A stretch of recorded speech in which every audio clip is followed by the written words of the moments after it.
Selamat pagi sahabat yang terkasih di dalam Tuhan. Mari kita awali aktivitas pada hari ini dengan bersama-sama bersaat teduh di dalam doa pagi.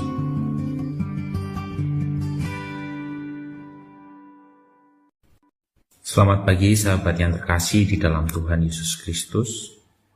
Mari kita memulai hari kita dengan hati yang penuh syukur dan kerinduan untuk berjumpa dengan Tuhan melalui doa pagi kita hari ini. Mari sahabat, kita mengambil waktu hening sejenak untuk mempersiapkan diri kita sebelum kita bersama-sama datang ke hadirat Tuhan. Waktu hening dipersilakan.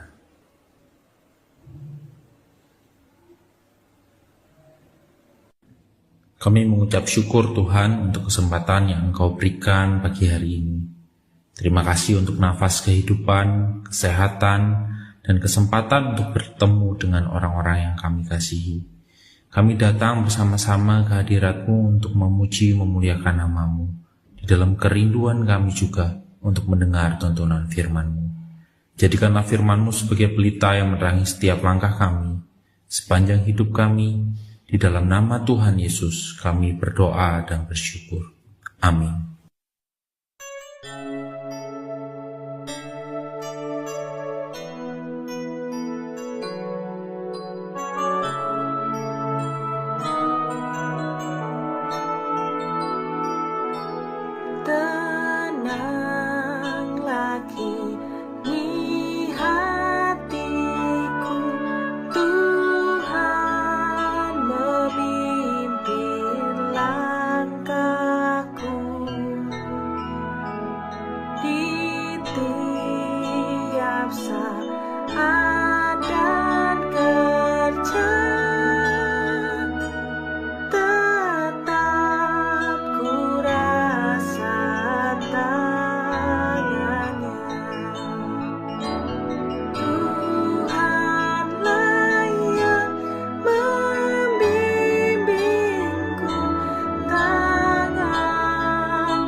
Shalom sahabat Kristus yang setia.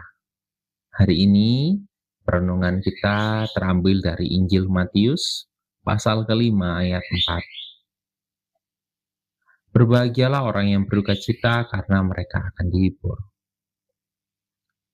Tema renungan kita hari ini adalah percaya kepada Yesus di tengah duka cita keluarga.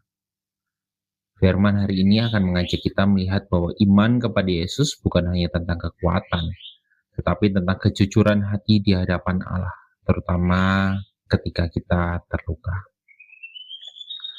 Sahabat Kristus, di dalam keluarga, tidak semua hari dipenuhi tawa. Ada hari-hari ketika rumah terasa sunyi, bukan karena tidak ada orang, tetapi karena tidak ada yang sanggup berbicara tentang luka. Mungkin di dalam keluarga ada orang tua yang menyimpan kekecewaan terhadap anaknya. Mungkin ada pasangan yang sudah lama berhenti saling bercerita. Atau mungkin ada anggota keluarga yang tampak baik-baik saja, tetapi hatinya sedang menangis. Seringkali kita belajar untuk menyembunyikan duka cita, karena merasa harus kuat demi keluarga. Kita bisa berkata, "Tidak apa-apa, aku baik-baik saja." Namun jauh di dalam hati ada tangis yang tidak terdengar. Dan di tengah realitas itulah Yesus berkata, "Berbahagialah orang yang berduka cita." Kita bisa bertanya, bagaimana mungkin duka cita disebut bahagia?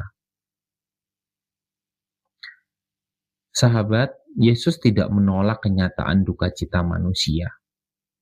Ia tidak berkata, "Berbahagialah orang yang tidak pernah menangis."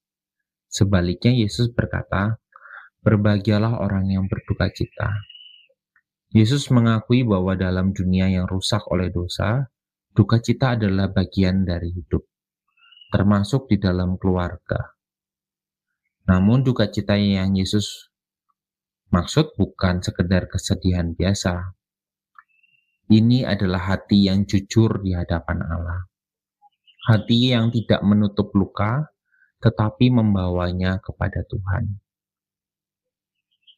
Jadi, duka cita yang Tuhan maksud adalah jujur di hadapan Allah dan membawanya kepada Tuhan. Dan di ucapan itu Tuhan tidak hanya menjelaskan tentang duka cita, tapi Ia memberikan janji yang luar biasa, karena mereka akan dihibur.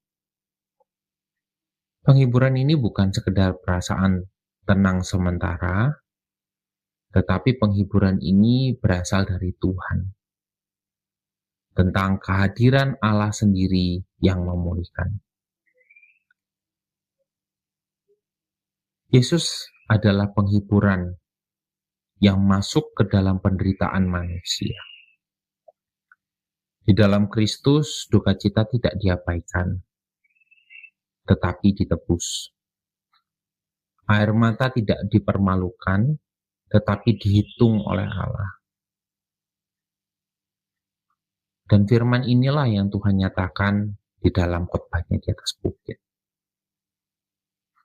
Untuk menyatakan bahwa setiap anggota kerajaan Allah, setiap umatnya, terbuka untuk menyatakan kejujuran di hadapan Allah, hadir membawanya, dan menikmati kepenuhan di dalam pernyataan Allah dan penghiburan dari Allah sendiri.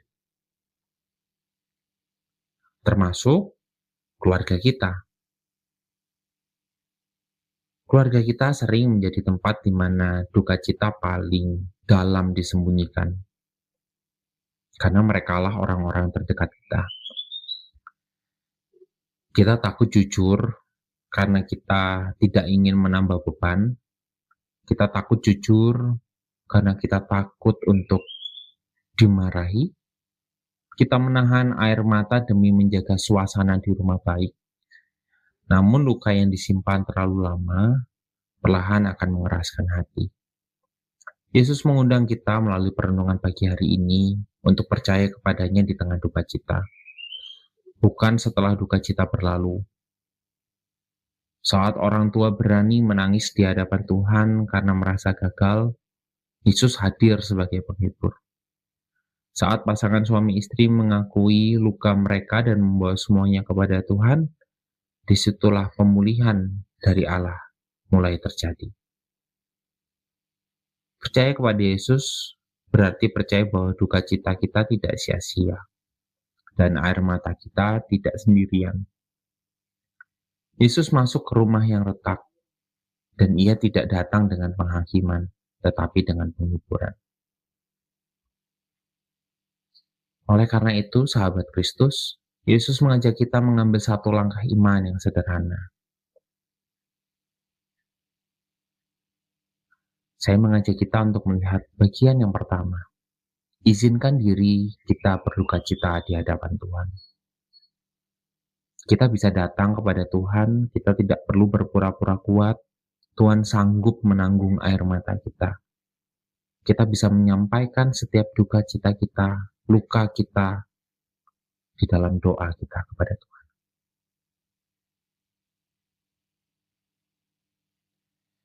Dan yang kedua adalah, jadilah saluran penghibur Kristus di dalam rumah. Mari kita belajar mendengar tanpa menghakimi.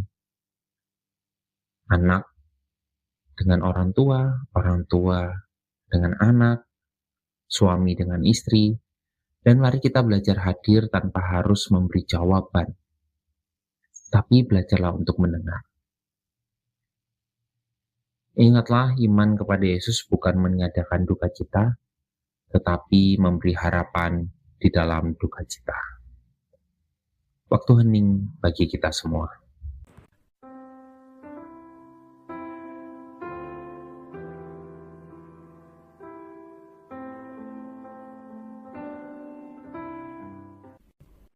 Sahabat, mari kita berdoa. Tuhan Yesus, kami mengucap syukur karena Engkau adalah Allah yang melihat air mata kami. Terima kasih karena Engkau tidak menjauh dari hati kami yang terluka. Kami mau mengakui Tuhan, seringkali kami menutupi duka cita kami, bahkan dari Engkau. Ampuni kami dan ajarilah kami datang kepadamu dengan jujur.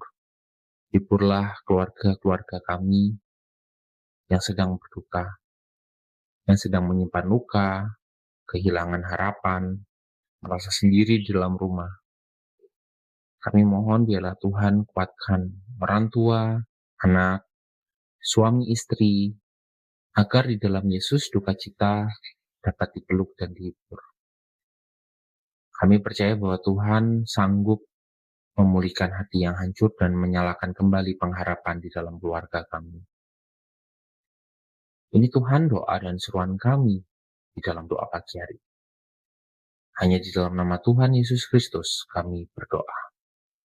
Amin.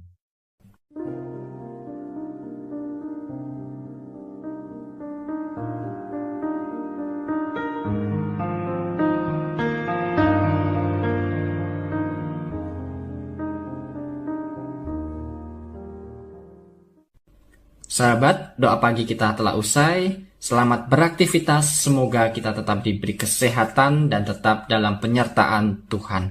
Tuhan Yesus memberkati.